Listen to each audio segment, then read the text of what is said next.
Well, hello. I'm Brad Wetzler, and this is Writing for Pieces Sunday Live Lit Series. And I'm happy to be here tonight. And I'm actually thrilled because I have an old friend here tonight, Katie Arnold.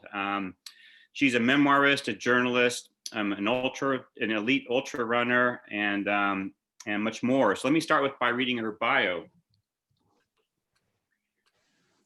Katie Arnold is a contributing editor and former managing editor at Outside Magazine, where she worked on staff for 12 years.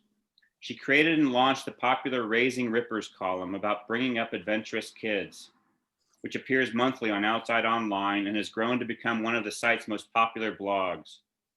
Her 2014 story, Don't Let Youth Sports Hijack Your Life, was one of the most read posts on Outside Online.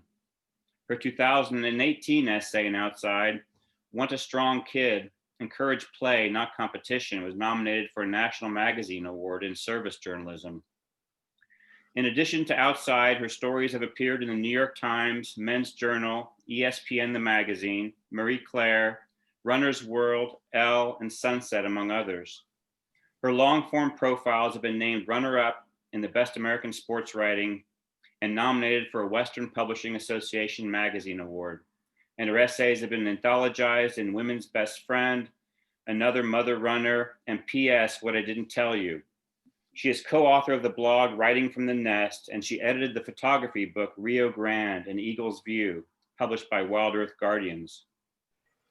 Katie has been awarded prestigious literary fellowships at the U-Cross Foundation and the MacDowell Colony in New Hampshire, where she was named the Robert and Stephanie Olmsted Fellow in 2016. She's been featured on NPR Weekend Edition Sunday, as well as many podcasts. She has 3 times been a guest lecturer at Colorado College's Writing Wild, Literary Journalism of the Outdoors course, and she teaches writing workshops exploring the link between movement and creativity. An elite ultra runner, Katie is the 2018 Women's Champion of Leadville Trail 100 Run, where she finished 11th overall in the field of more than 700 runners. She won the 2018 Jemez Mountain 50 mile and several other races. Katie lives in Santa Fe, New Mexico with her husband, Steve Barrett, their 2 daughters and 2 dogs. In her spare time, she likes to ride her bike, ski, go on river trips, hike, write fiction, and read. A restless and fledgling student of Zen, she is slowly learning to sit still, but she's happiest outside in motion. As the poet Mary Oliver once said, I don't like to be indoors. Running Home, which just came out in paperback, is her first book. Welcome, Katie. It's great to see you. Oh, it's great to see you, Brad. I'm really excited to talk to you all tonight. And that was great. Thank you for that nice intro. That was really it's fun to listen to. Well, I'd like to begin. Oh, go ahead. What's it? So I'd like to begin with a question about what book changed everything for you when you were younger. It could be last year or it could be when you were 8. I love this question because I do have a book and I actually write about it in Running Home, that changed my life. It's called Harriet the Spy. And it's a children's book about a girl named Harriet who's 11. And she wants to be a writer in her life. And so the way she gathers her material is she goes out through her neighborhood and pretends to be a spy. And so sort of forages for clues and information, and she makes stories from the world around her, just from what she observes. And that had such a profound impact on me because from a very young age, I knew probably from around 5 or 6 that I wanted to be a writer. And Harriet showed me how, that you could get ideas from moving through the world and through your own neighborhood. And it didn't have to be glamorous or exotic. I mean, it was just, I would go out and like pick up, receipts on the ground and make stories from them. So Harriet, the character, is still alive in you today, huh? Oh, completely. In fact, my younger daughter, Maisie, was reading it like earlier in the pandemic. And it was so alive in me still, and hearing, and I'd forgotten some of the lines, but it was so formative for me as a girl of Harriet's age, and it really shaped who I am as a writer. Well, cool. Well, I want to get you reading right off the bat. So what do you have to read for us first? I'm going to read I'll start right at the beginning of Running Home. As Brad mentioned, it just came out in paperback. This is my very well worn copy of the hardcover. And this is my memoir of, I'll just give a quick overview. It's really sort of my journey through losing my father to cancer in 2010 and becoming a long distance runner as a way to heal myself. And we can talk about this after the reading, but the running part, though that's been part of me my whole life, was not premeditated, like I'm going to heal myself through running. It was this very organic, intuitive nudge from inside that led me onto the trails and into the mountains as a way to find solace from my grief. So this is literally page 1 of Running Home, from the prologue, called Miles from Nowhere. I'm floating alone through a million-year-old volcano. Less than a week from now, a wildfire will torch the edges of this high, scooped-out basin. But the only thing burning here today is me.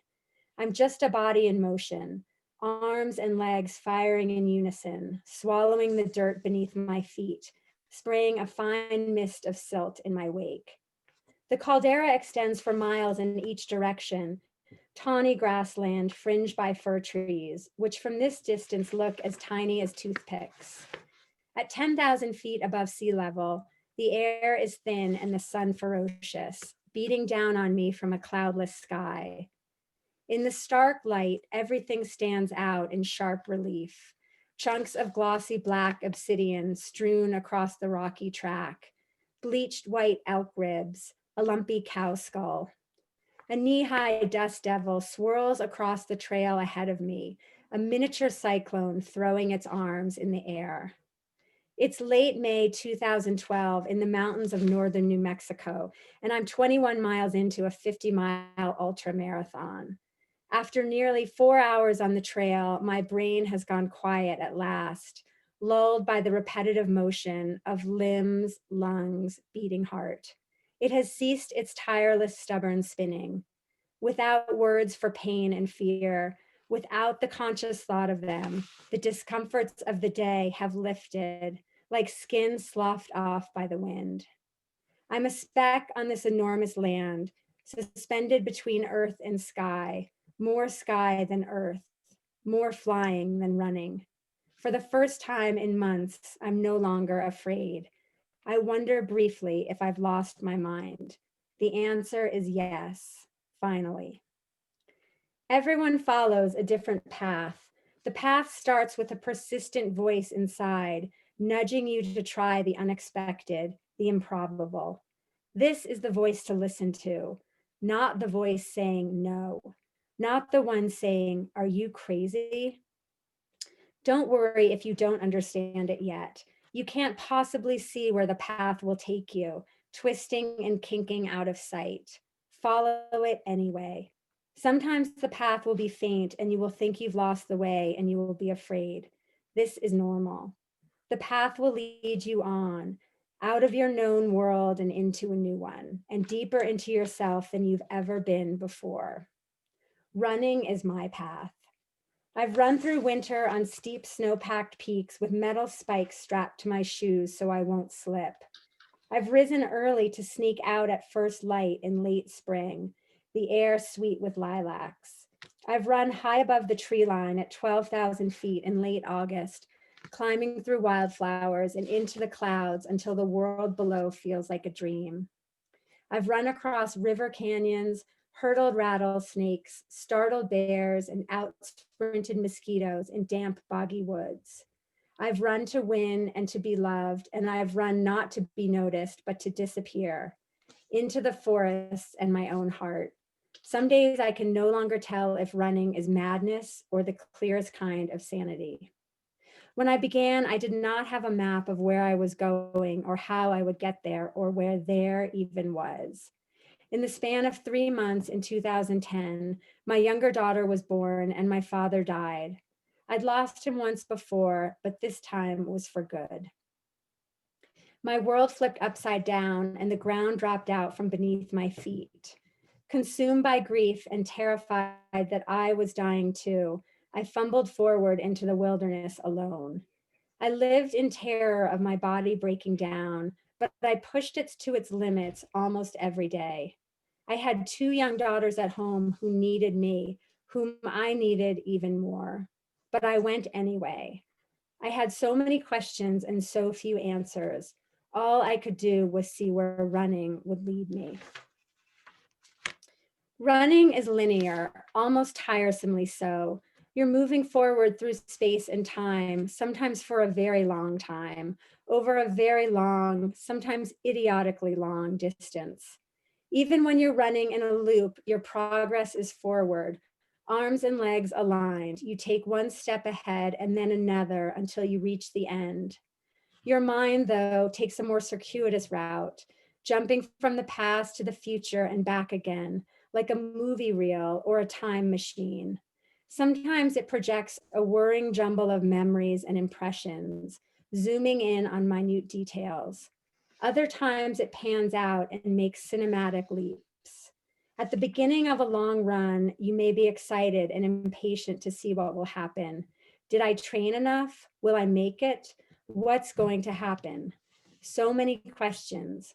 You're running to find out. The middle miles are the hardest. The early thrill has worn off and you still have so far to go. You just have to put your head down and do the work. There's no glory in the middle, but it's beautiful in its own way because at last your looping mind has nowhere to go but right where you are. Your shoes striking the ground, dust puffing up around your ankles. Can you smell the pine trees? Like magic, they've been there all along. It's every runner's dream, maybe everyone's dream, to make this feeling last.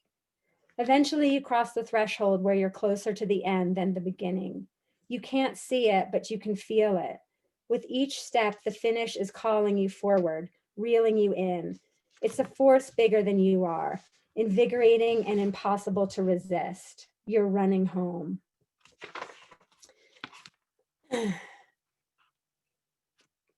The trail across the caldera is a wide rolling dirt track. So for the first time all day, I don't have to watch my feet. Instead, I lift my eyes and look around. It's nothing but grass waving in the wind. I can see 12 miles across to the scallop of trees on the far side, tugging me forward like an invisible cord. I'm running faster and with less effort than I have all morning. This must be what it feels like to hallucinate. A lightness in my body, my senses absorbing every detail, the skeleton bones and swirling earth. Far in front of me, a shimmery pond glints like a dime-sized mirage. As I get closer, I see that it's real and I'm overcome by the urge to jump into the water. Toy trucks waver like vehicles in a model town. It's a faraway aid station. The caldera was once a scene of cataclysmic change, but time has turned it into a place of stillness and silence. Half a mile ahead of me, a black spot lopes along the contours of the rough road. Another runner. He's slowly, almost imperceptibly getting bigger. I'm gaining on him. Beneath this massive sky, I'm outrageously lonely, but as the runner grows closer, I realize that I don't want to talk to him or anyone. Solitude is my fuel. People think long distance running is about speed, about getting from point A to B as fast as possible. But really, it's about slowing down. In the quiet of prolonged effort, time stretches, elongates. I look around at the hot blue sky, summer settling down on northern New Mexico, and feel my legs moving automatically and do what comes naturally. I run. 12 miles disappear beneath my feet. The backside of Pajarito Mountain rears up, the off-kilter double-track road disappearing into tall grass. I stop at the aid station and the volunteers press watermelon slices into my palms and send me on my way. Past the pond, the course goes up, up, up the slope. Trees stacked upon trees, stacked upon trees. Ponderosa pines, Douglas firs, blue spruce, aspens greening with the first heat of spring. It's so steep, I can't see the top. I've run all day to get out of the caldera, but now that I'm almost there, I have the strangest sensation that I will miss it. I will miss the scale and solitude, the simplicity of the task before me. Running reduces life to its bare essentials: sky, ground, skin, breath, flesh, bones, muscle. Then is then, as if on cue, the orange flags marking the course vanish. There's no trail, just knee-high bunch grass atop tussocky earth. The footing is uneven, and the course could be anywhere on the side of the mountain. I slow to a walk, scouring the meadow for the neon stick flags. Nothing. In every long run, there comes a moment when you ask yourself, what the hell were you thinking? This is it. I stare at the ground, the steep slope rising above me, and think about my father and my daughters and how I ended up alone and lost on a mountain in New Mexico. A million steps along a crooked path have led me here, and only I can find my way out. Wow, thank you, Katie. Beautiful.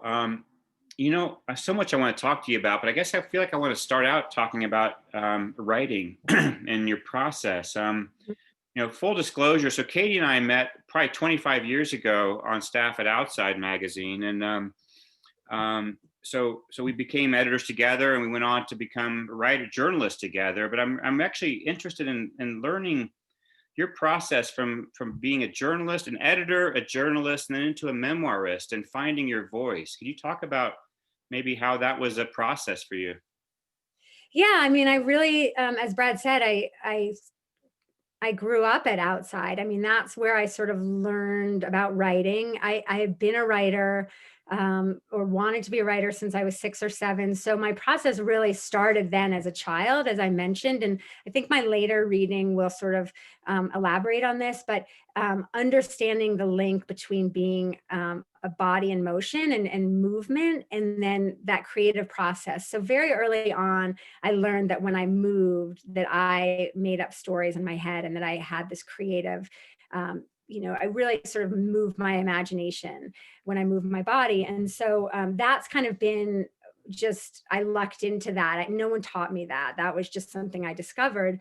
And, but sort of in my formal career, I started at Outside, and I was young, I was 23.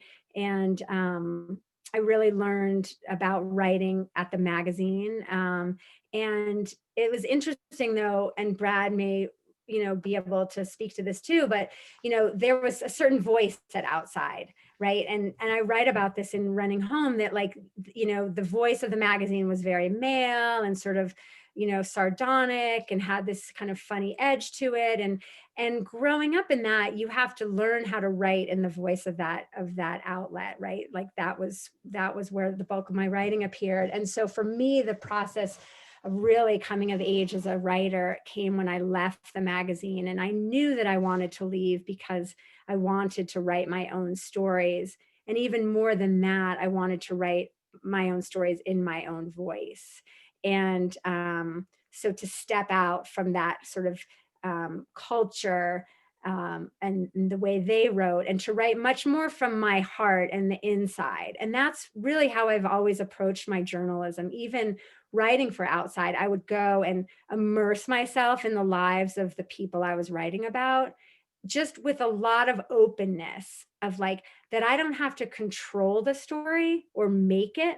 I just have to watch it and see it. And if I was paying close enough attention, I would get the true story. And I don't even just mean the factual truth, right? But the essence of the story. And when I learned that, and that was just over a period of a lot of assignments, learning that if I had the whole story figured out before I started, that was a bad sign, right? You have to go in like open to whatever's going to happen, and pay attention and capture those moments that tell the story and the true story.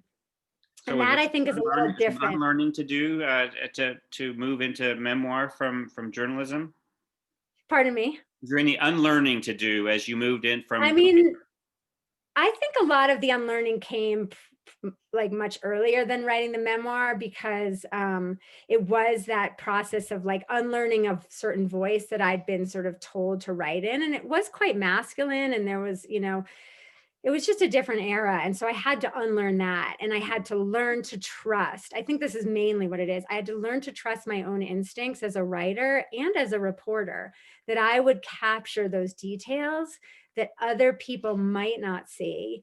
And that I could bring them into my stories and then bring the stories alive through those details.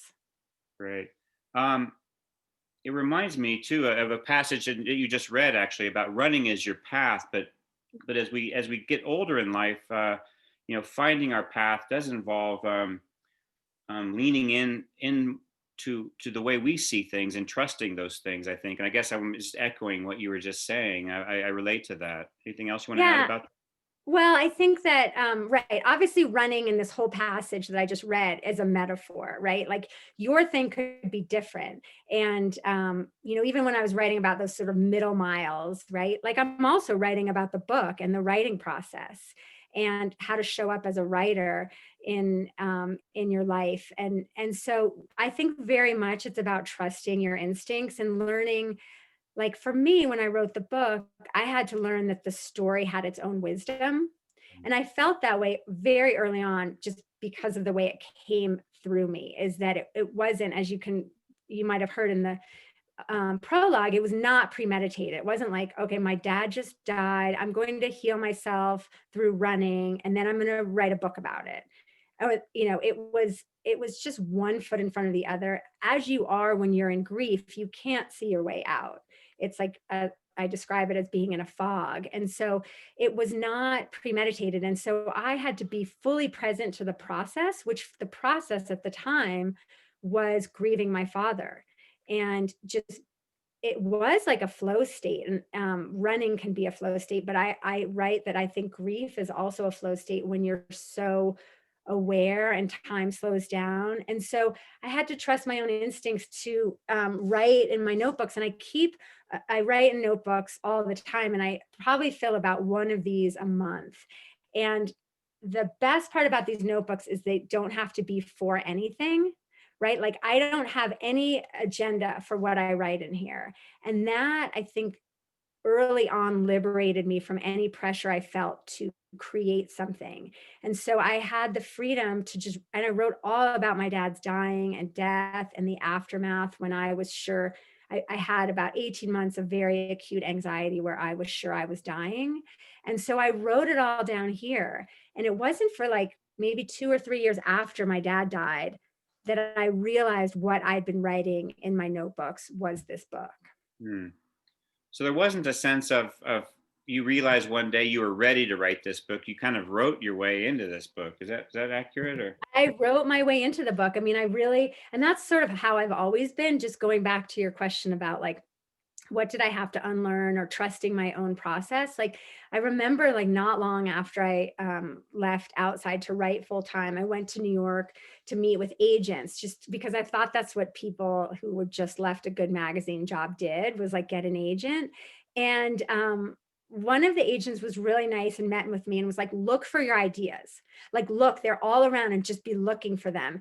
And I knew that did not ring true with me, because I knew even then, even though I didn't know what I was going to write about, I knew that I would not find the idea like plucking it off a tree.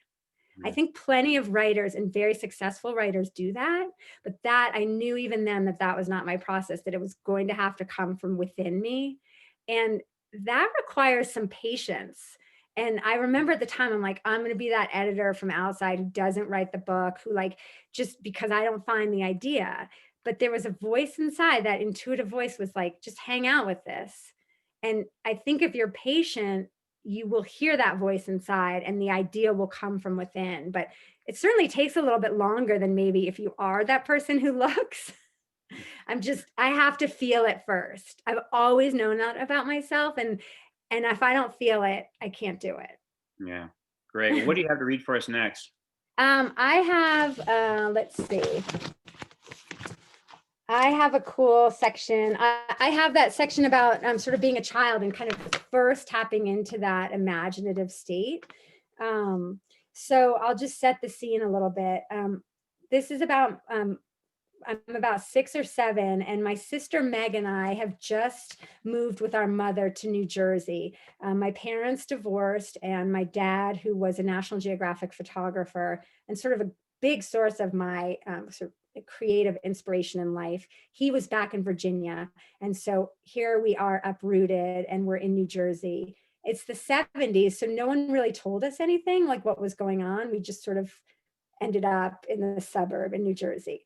And that not knowing, and we can talk about this after, but that state of not knowing actually was a very creative place for me, because as you might hear in this passage, like I go on to want to solve the mystery of my life. And I think that's maybe partly why I became a writer. Within a month of moving in, Meg and I knew every kid on Fernwood Road. Like most children in the 70s, we had a supremely unsupervised childhood. We were responsible for our own entertainment. If you're bored, it's your own fault, was Mom's refrain. We rode our bikes to school, drew a 4-square court in the street with soap, and made up elaborate charades. In one, Meg was the horse, and Amy, she's my stepsister, and Amy and I the pioneers, and we would hook Meg up to the garden cart with invisible reins and sticks for crops. As Meg trotted us up and down the driveway, we fed her handfuls of instant oats we pilfered from the pantry. We insisted that she actually eat the oats, not just pretend. Everything else about the game, the exaggerated whinnying, the fake nasal snorting, she could tolerate. But the oats Meg found deeply, rightfully insulting. The game would grind to a halt and she would stomp up to her room and slam the door. Meg had been given a typewriter for her 10th birthday. She's 2 years older than me. For her 10th birthday, and was writing a trilogy about the colonization of Saturn by a band of children. Many afternoons, she didn't come out of her bedroom. I could hear her clacking away on the keys, the metallic thwap, thwap, taunting me. Please come out and play, I'd beg her through this closed door. And her wordless answer would echo through the woodwork. Thwap, thwap, thwap. I knew from peeking that a stack of double-spaced typed manuscript pages sat face up on her desk, the mark of a true professional. I'd lie on the floor outside her room for a while, feeling empty and alone, but her concentration was unshakable, and eventually I'd lose hope and drift off to play by myself. The aimlessness of those suburban afternoons could suck the life right out of you, but you couldn't expect your family to save you. You had to create your own energy. It came from within, like an engine or a flywheel. The important thing was to keep it spinning. I spent as much time as possible outside, free from the complicated rules and allegiances of my new family. In the fresh air, my restless longings became less acute. Time seemed to stretch and settle, and my energy settled too. I'd like to pretend I was Harriet the Spy, fictional heroine of the children's book by the same name. Harriet was 11. She had freckles like me and wanted to become a writer, so she devoted herself to spying on people to get material. She mapped a sleuthing route around her neighborhood and taking detailed notes for the books she hoped someday to write. I wanted to be a writer too, but Meg had beaten me to it. She had the typewriter after all, and when she broke the keys from pounding so hard, my parents bought her an electric brother. She was working on a trilogy, for God's sake. Human beings have been telling stories since the dawn of time, but in my dubious childish reasoning, this gave her ownership over the whole enterprise. I wrote secretly where no one could see or hear. Before dinner, I played basketball alone in the driveway. I'd position myself in front of the hoop and throw the ball against the backboard over and over. I was small for my age and had no talent for the sport, nor did I love it. What I loved were the elaborate stories I invented, entire sagas that came to me while I did my layups. I never wrote them down. They lived in my head, and when they disappeared, new ones would come. I felt a rush of almost indescribable joy in those moments, a secret thing flapping inside me, my imagination. I made up my own spy route. I rode my bike around the block, scouring the sidewalks along Summit Ave for torn bits of handwritten notes and receipts dropped from pockets, evidence in a mystery of my own invention. I would fold them into my pockets and pedal home. Our garage was a carriage house dating to the 1890s with 3 stables and rusted feed bins that still smelled like hay. Upstairs in the coachman's quarters was a wooden ladder up to the cupola. The cupola had 4 low rectangular window openings covered in thick fencing wire that allowed a view of neighbors' backyards while obscuring the watcher from view. You could see rooftops and trees, sheds and garages, people emptying their trash, coming home from work. It was the ultimate stakeout.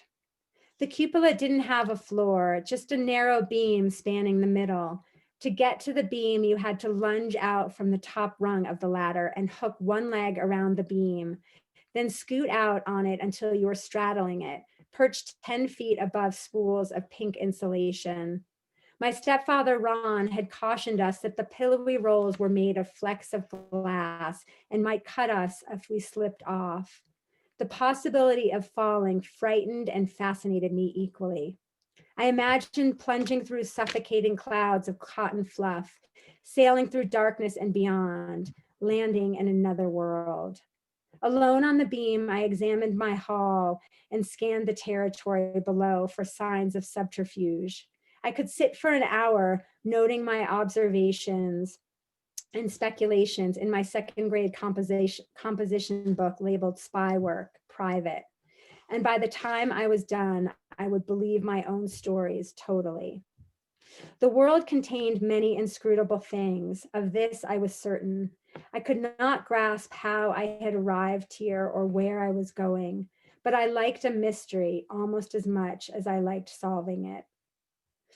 On a regular day in that highly irregular year, the year everything changed, I wandered aimlessly into my bedroom and sat cross-legged on the floor. Mom had covered the walls of my new bedroom in pale blue wallpaper patterned with perky sprigs of daisies and baby's breath.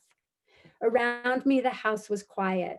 A full-length mirror hung on my door, and I inched closer, studying the person looking back, a skinny girl with a brown pixie cut, freckles across my upturned nose, striped t-shirt, boxy front teeth too big for my small mouth, sparrow limbs, bruised shins, fingernails bitten down to the skin. I had the uncanny impression that I was seeing myself for the first time, not as a reflection in the mirror, but as I actually existed, real and of this world, a flesh and blood entity.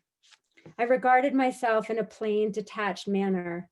I saw myself not as perfect or flawed, not with gray blue eyes or lavender Oshkosh overalls. Instead, I saw beneath that a body, and beneath that a self, maybe even all the way down to a soul, though I wouldn't have used that word or even known what it meant, the essence of myself. I understood for the first time that there was a correlation between the world and me. I was part of it, but separate. I was separate from my sister in the next room, from my green rain slicker hanging on the doorknob, from the pet hermit crab that Meg and I would one day tire of and throw mercilessly out our second floor window. Separate even, as unthinkable as it was, from my mother in the kitchen. I sat there feeling my atoms crawl and move in my body in a way that they crawled and moved in no one else's body. And I felt distinct for the first time in my life, fuller and bigger than I had only moments before. The realization was so obvious, it was startling. I was not a story I'd made up. I was real, embodied. I occupied space within a place and time. Time was finite, here one moment and then gone. I was a girl now, but one day I would not be. The inescapability of it astounded me. Who was I and what was I going to do with myself? Wonderful. Wow. Listening to you speak and read, I'm reminded of that that those lines by Rilke about sort of the challenge to not seek the answers, but to live into the Oh questions. yeah. I think it might even be an epigraph in your book. Yeah, it is an epigraph. Um, I guess I'm inspired to ask, as you were writing this book, what's one thing you learned about yourself you didn't know, and one thing you learned about writing you didn't know?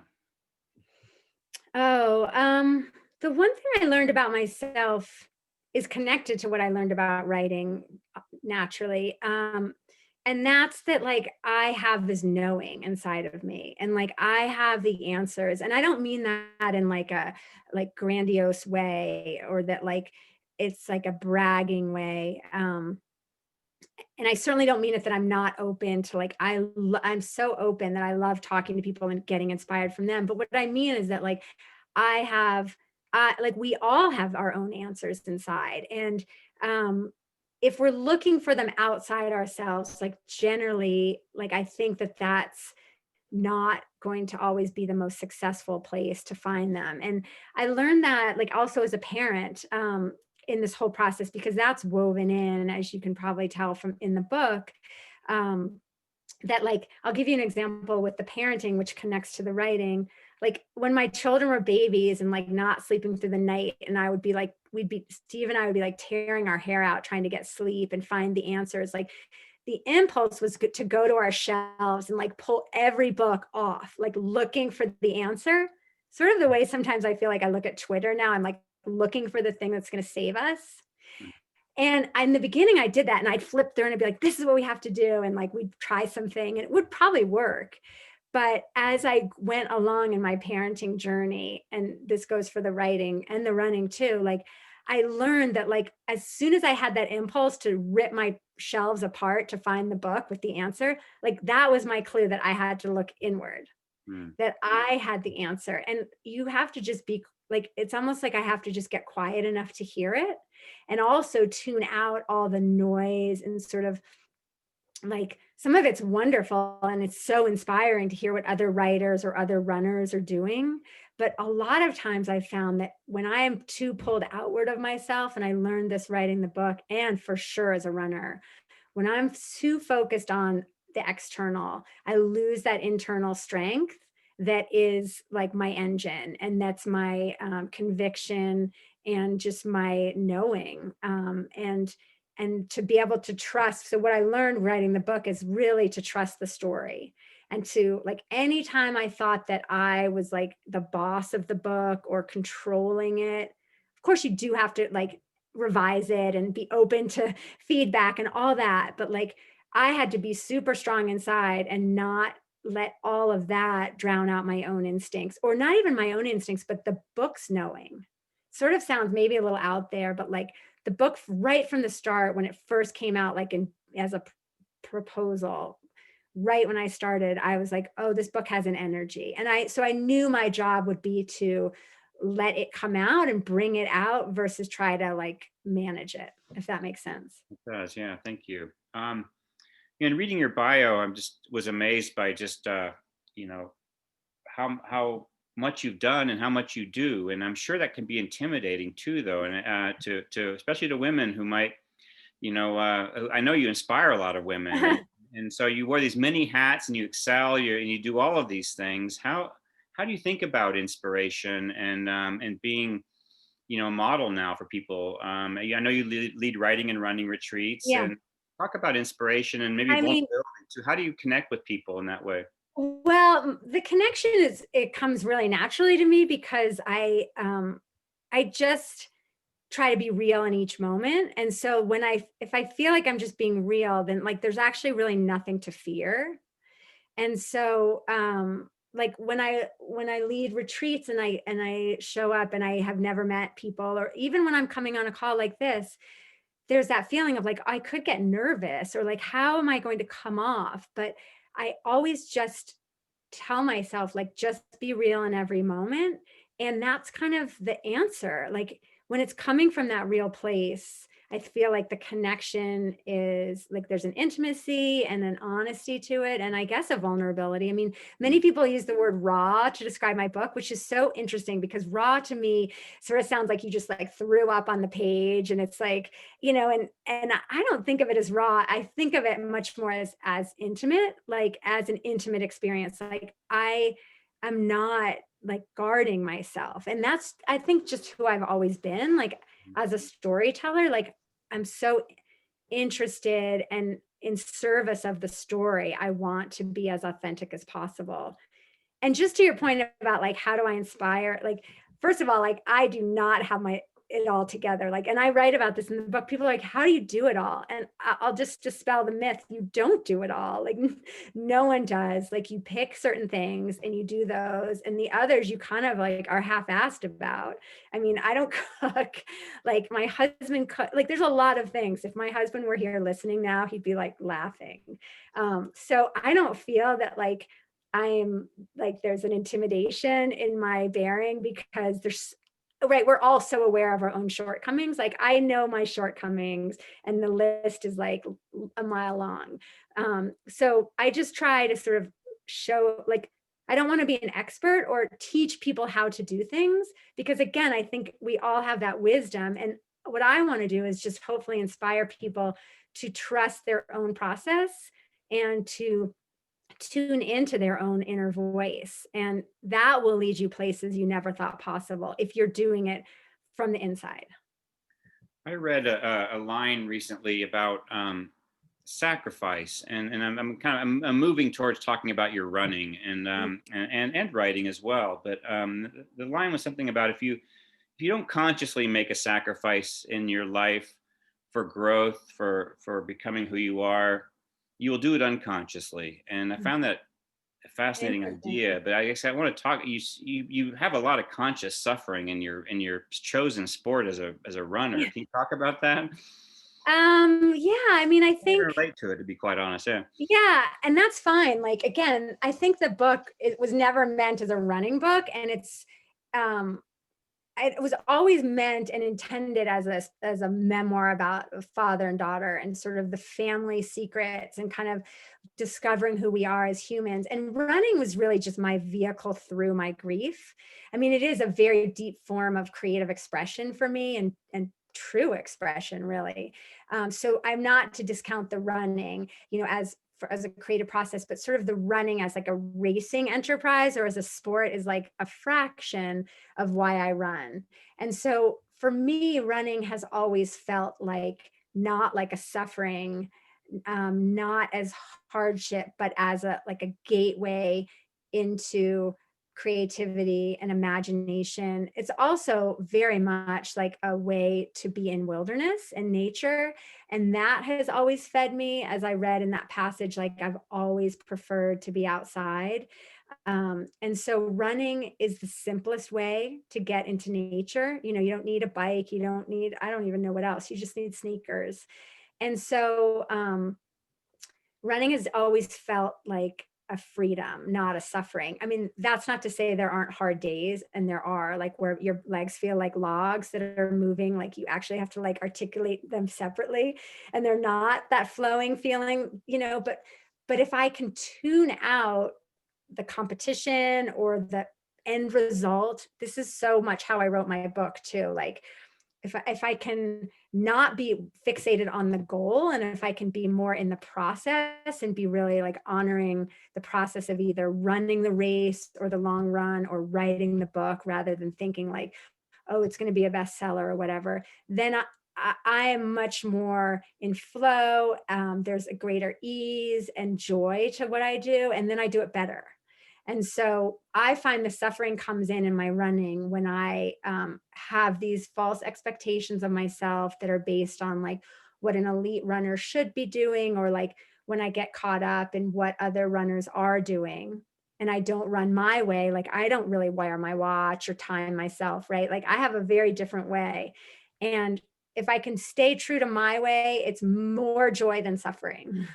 If you mapped what you thought about on a 100-mile run, Well, give me the top 3 subject matters that occupy your mind during that I time. mean, probably like a good portion of it is my body, like, and like, how am I feeling? Like, what is that feeling in my elbow? Or like, why does my ankle feel that way? So there's quite a lot of like, and that sort of that mental noise of like, there's a lot of worry in that of like, oh my God, is my knee going to blow up? Or, and as I mentioned, part of my grieving did morph into anxiety. And so I developed this really intense health anxiety where I was sure I was dying, and I was dying of something different every week.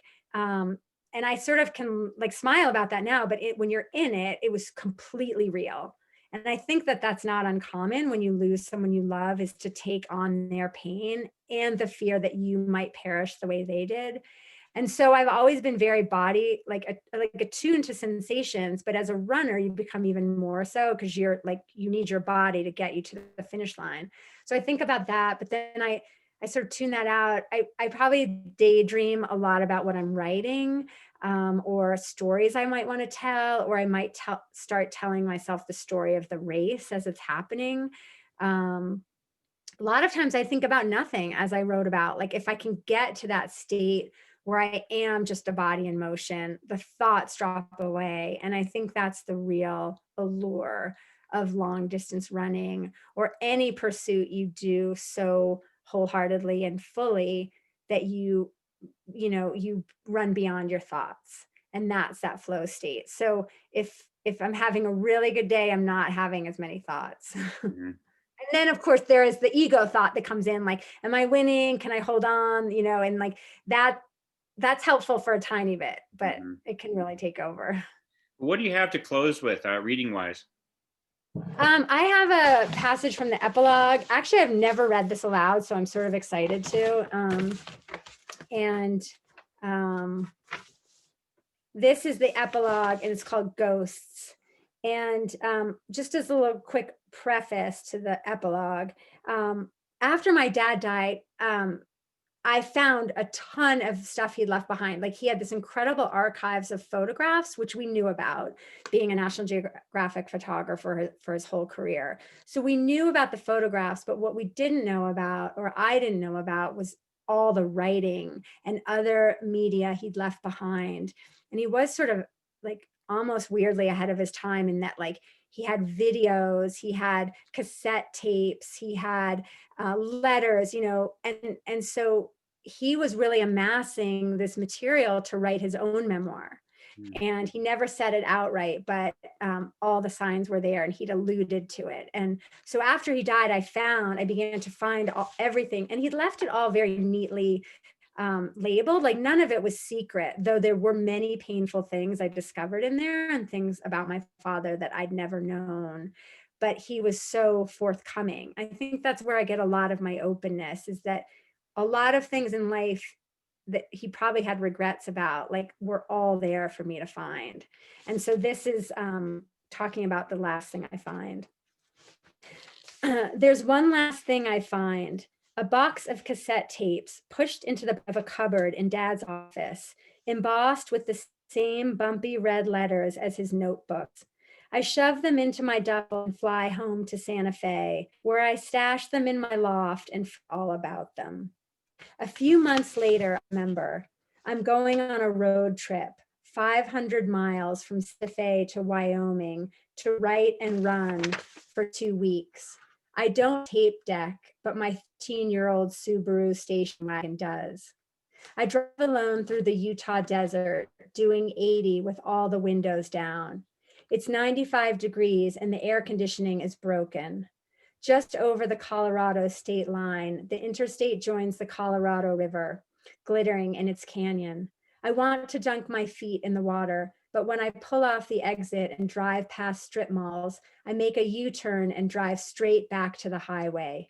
If I stop for too long, I'll lose heart. I'm stuck in between, here, not here. It's too late to turn back, but it seems an impossible feat to keep driving. 300 miles, 3 states, harder by far than running. This is a little like a side note. I'm always very torn when I leave my family to run or write, and I grapple with that in the book. Now it's night. I've left the interstate for a much smaller highway. I'm tired and my eyes are bleary. Through the windshield, something is wrong with the moon. It's as fat and orange as a tabby cat, but part of it is missing. It's being gnawed away by the night like the flesh of an apple, losing bits of itself by the minute. I blink and remember. It's a supermoon eclipse, a total eclipse on the moon's closest approach to Earth, the rarest of the rare. All along the rural two-lane road, the animals are going crazy, spurred by the strange calamity in the sky. Elk stalk the roadside, rearing up in my high beams. Deer jump out from fences, flick their tails, bob away. The moon is on fire. I squint into the night, 1 mile at a time, just like running. When I lose the country station out of Craig, the car is too quiet, so I fumble for the bag of cassette tapes on the front seat. In the faint green glow of the dashboard, I can just make out one label, Maine, 1976. I push it into the cassette deck, hoping it won't get chewed up and spit out in a tangle. It clicks into position, whirling miraculously to life. Once upon a time, there was a ghost in a haunted house. This is the clear, chirpy voice of a young girl, vaguely familiar, instantly charming. This is a girl telling a ghost story into the black Panasonic cassette recorder with its wide buttons and big handle that Dad slung under one arm wherever we went. The voice is too crisp and mature to be mine. The voice is Meg's. The story is the same one that Pippa, that's my daughter, told our last night on the river. Goosebumps rise on my arms and I feel a strange vertigo. I've fallen through a crack in the world, back to Maine the summer after Dad left home. The burning moon has been replaced by a pale disk drawn with a white crayon, shaded in gray. The constellations seize their moment. Big Dipper, Cassiopeia, and Orion beam out from the blackening sky. My father's voice comes on, young and high-pitched, as though he just sucked helium. He's 39 years old. This is the evening of August 13th, 1976, Friday night, Dad says, and we are in cabin number 4 at Bonnie Ridge Cabins. It is September 27th, 2015, a Sunday night, Colorado flashing by through the glass. I am singing the ABCs. I am forgetting the order after tea. Dad is saying, "Good night, Katie. Good night, Meg." His voice is deeper now, the gravelly rumble. I would know it anywhere, always. How I miss it. All our lives, we've been coming together and separating like mirror images of the same parabola, 2 lines approaching and then diverging over and over. Even after Dad died, the pattern didn't stop, it just changed. Our chance encounters radiating outward on a continuum. Now you see me, now you don't. Here again, our stories have converged. In a dark car in the middle of the night, Dad somewhere just on the other side of the thin line. I cross into Wyoming. I am driving backwards and forward in time. I am homesick and full of regret. I steer the car down a long hill into a town with a dingy motel where I will spend the night. Dad's patting his leg. "Sit up on my lap for a minute, Katie." I am singing my ABCs again, the letters running together so that they sound like an imaginary language, LMNOP. I make it all the way through this time. I am in a cabin by the sea with lobster boiling on the stove. We are singing "Row, row, row your boat in a round. Merrily, merrily, merrily, merrily, life is but a dream." Past, present, and future taper to a pinprick on a desolate road, veering north beneath a vanishing moon. I have the strangest feeling I've been here before. I'm leaving home and coming home. Wonderful. Wow, Katie. Well, it brings me a lot of joy to to see you 25 years after we met in the halls of Outside Magazine, to see what you've done with your writing ability and with the work you've done. And I guess I was thinking of another quote now. I mean, I think Bob Dylan said, what else can we do but inspire? And I don't think he means that in like a, look at my talent. I think he means that and all we can do is just show up as we are. And I really feel that tonight in your writing and your speaking. So thank you for being here. Oh, thanks, It's really Brad. been wonderful to see you.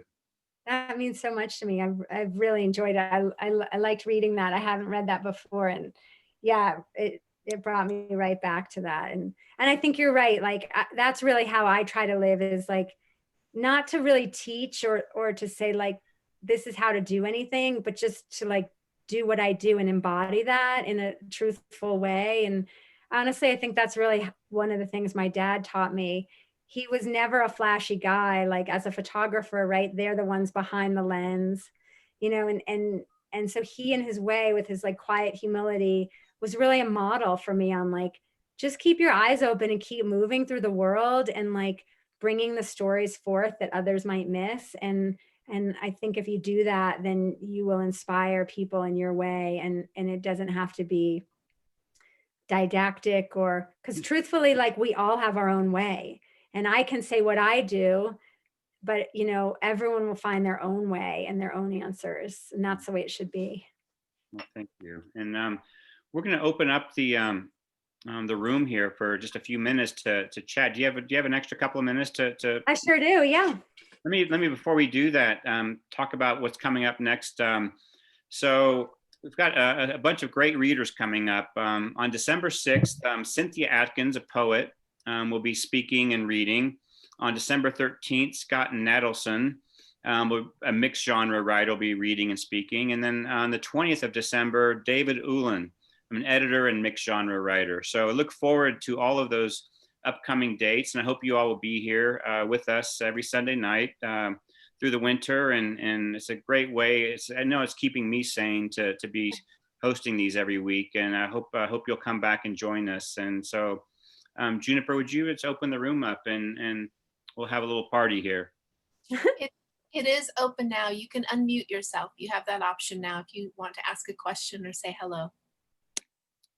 Don't be shy. I just wanted to say hi, Katie, and Hi. so long. And Hi, I Madeline. absolutely loved your book. I have it Oh, thank marked up, highlighted. I read it. Well, when did it come out? 2018? 2019, last year.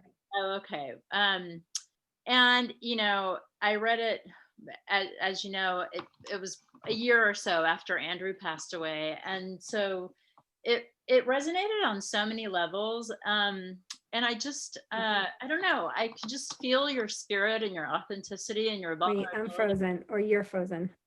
I'm frozen. Oh. I think Katie's frozen. Oh, Katie's frozen. Was I frozen, or were you frozen? I don't know. I'm not frozen right now, but Okay, say it again.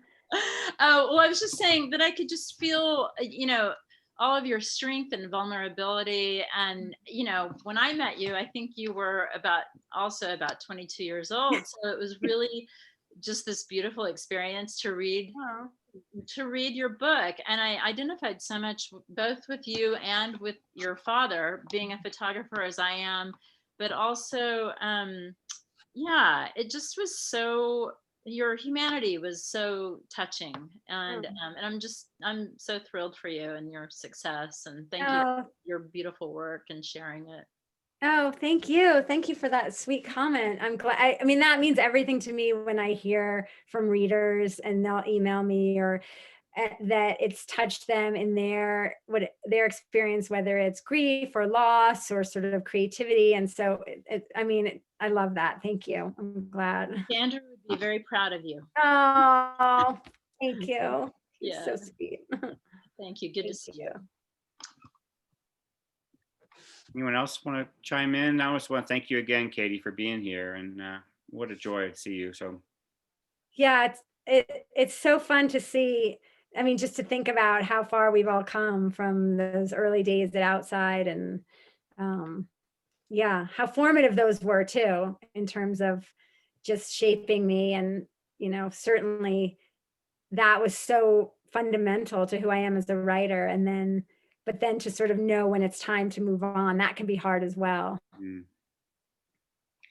Well, good. I'm going to disappear, but if people want to hang on and chat, please do. And feel free if you need to check out Katie too. I know you've got 2 kids. Yeah, my husband's making dinner, so. Right. But yeah, thank you everyone. And I'll just give one little plug for the book. If you haven't, please support your local bookstore. I really, I'm such a big reader. And so I just buy my books locally. If they don't have a copy of it on hand, they can order it lickety split. And it's just so good to support our local shops, and also honestly to support writers. And this is the best way to show support. And I do have, if anyone wants, I have book plates that I can personalize and sign. And just send me, Brad, is there a way to get people my email address, or should I just put it in the chat? Oh, go ahead and put it in the chat. Yeah. And then And pass around I've later been- on the website. I've been signing book plates, because when I can't do in-person readings, so this is the next best thing. But I'm happy to do it. Just all I need is your address and who to write it to.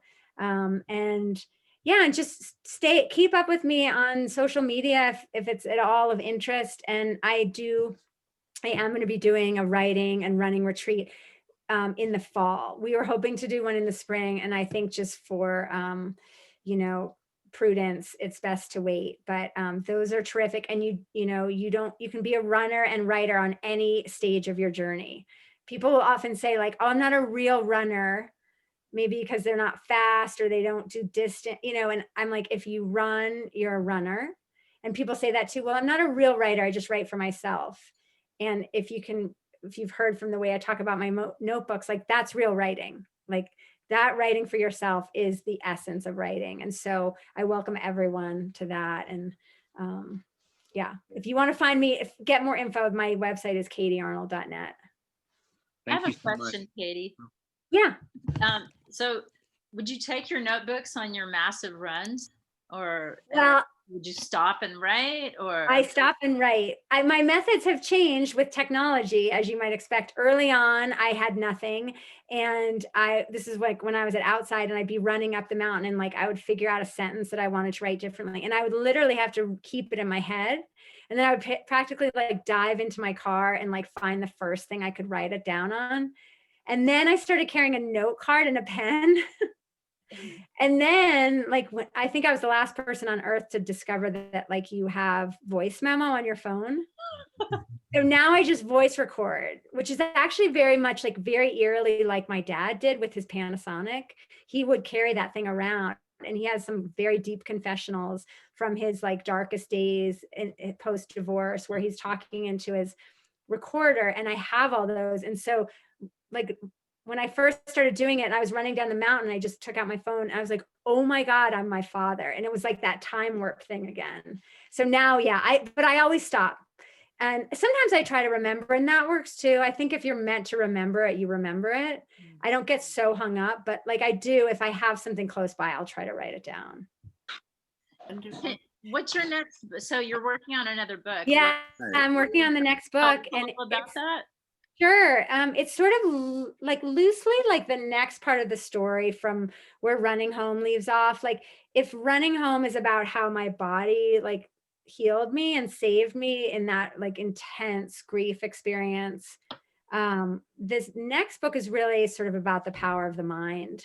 And it just opens with a really crazy traumatic story, wilderness accident that happened to me 4 years ago, where I broke my leg on a river on the first day of a 6-day river trip. And I stayed on the river with a broken leg. And when I got back to Santa Fe, my doctor, my orthopedist was like, you need surgery. And if I were you, I would never run again. And so those words like echoed like the doom voice, never run again, and like his voice lived in my knee. Like that doctor lived in my knee for like a year, where I was like, I can't ever run. And talk about like having to like return to that trust in yourself. And so I I couldn't move in my body. And actually, like I was still writing the book. And so I had a lot of writer's block, right? Because one of the ways I write is by running. And so I had to find a different way, if I couldn't run in my body, to run on the page. And so it's really explores the power of the mind, and how creative we can be, and how we can accomplish, I don't like that word, but how we can achieve so much more than we thought possible when our minds, believe that we can. And so it's a memoir too. And it's more like, if this is the story of me and my dad, like this next memoir is sort of a memoir, a story of marriage. Because Steve is in this book a little, and the accident, it's sort of explores how we stay together, and when things want to pull us apart, and how we stay together ourselves inside. Yeah. Thank you so much. There are some lovely comments that I hope you read in the comments section before you log out. Oh, thank you. I haven't been reading those because I've been, okay. Oh, Sometimes so people don't, so I wanted to at least touch base. But I also wanted to say thank you. It's our goal to bring people that represent the future we want to see. And you're a lovely human doing great things. And obviously, thank you. Wait, has anyone, did anyone take a photo? Is that possible to do? Maybe Brad Brad hopped off. I'll do a screenshot. Okay. Okay. All right. Because then I can just post that and say what a wonderful Yeah. time. I'll send it to you. And then also, if anyone's in book clubs or writing groups, or I've been talking to a lot of running groups or training teams, I am doing all this by Zoom, and it's sort of a weirdly wonderful way to do a book tour right now, because I can be upstairs and my children are downstairs and I don't have to travel. And so if anyone's listening still who has book groups or writers groups, or even like mindfulness groups, because there's a really big mindfulness component that we didn't even really touch on in the book. Yes. I just put that out there, and it's totally free. You would just, whoever's interested could host me on an evening. And this will be posted on Facebook, and it will also be on the Writing for Peace Sunday Live section. This will be posted perpetually, in perpetude. Great. I can't think of the right word right now, but anyway, forever, as long as it exists, which will be really nice for you to refer to and access also. Yeah. Thank you so much, everyone. I've really enjoyed it. Thanks. Bye, thank you. Okay, bye. Take care. Keep going. Bye. Good night. Take good care. Good night. Thank you so much. Thank you.